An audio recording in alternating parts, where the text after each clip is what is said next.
சுவாதீனமற்றவருக்கு என்ன வித்தியாசம்? சுவாதீனமற்றவர் தனக்கு முன்னாடி யாரையும் பார்க்காம அவர் பாட்டி பேசிக்கொண்டே இருப்பார்.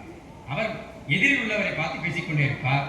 நாம் நம்மோடு தான் அதிகமாக பேசிக்கொண்டிருப்போம். இப்போ கூட நீங்க உங்களோட பேசிட்டு இருப்பீங்க. எத்தனை மணிக்கு நம்ம புறப்படலாம், என்ன புத்தகம் வாங்கலாம், இப்படி இயல்பான ஒரு மன ஓட்டம் இன்னும் நிறைய ஓடிட்டு இருக்கோம். ஆக மனதோடு பேசுங்கள்.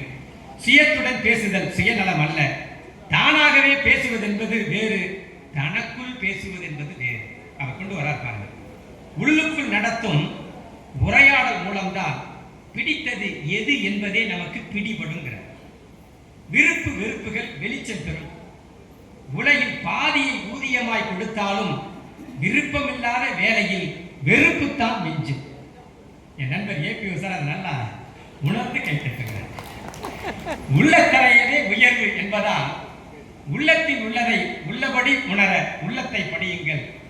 கம்பன் வீட்டு தெரியும், கம்பன் வீட்டு கட்டுத்தறியும் கவிதை பாட கற்றது எப்படி? கவிதையை கம்பன் நேசித்த நேசிப்பை அவனது சுற்றுப்புறமும் சுவாசித்ததால் கூடத்தானே.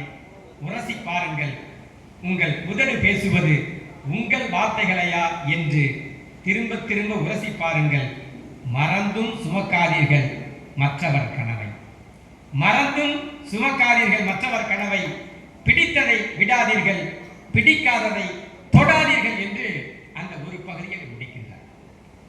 இது எவ்வளவு நம்ம ஆழ பதிக்க வேண்டிய ஒரு செய்தி என்பதை நிச்சயமாக இங்கே வந்திருக்கக்கூடிய சான்றோர் பெருமக்கள் ஒவ்வொருவரும் அறிவீர்கள்.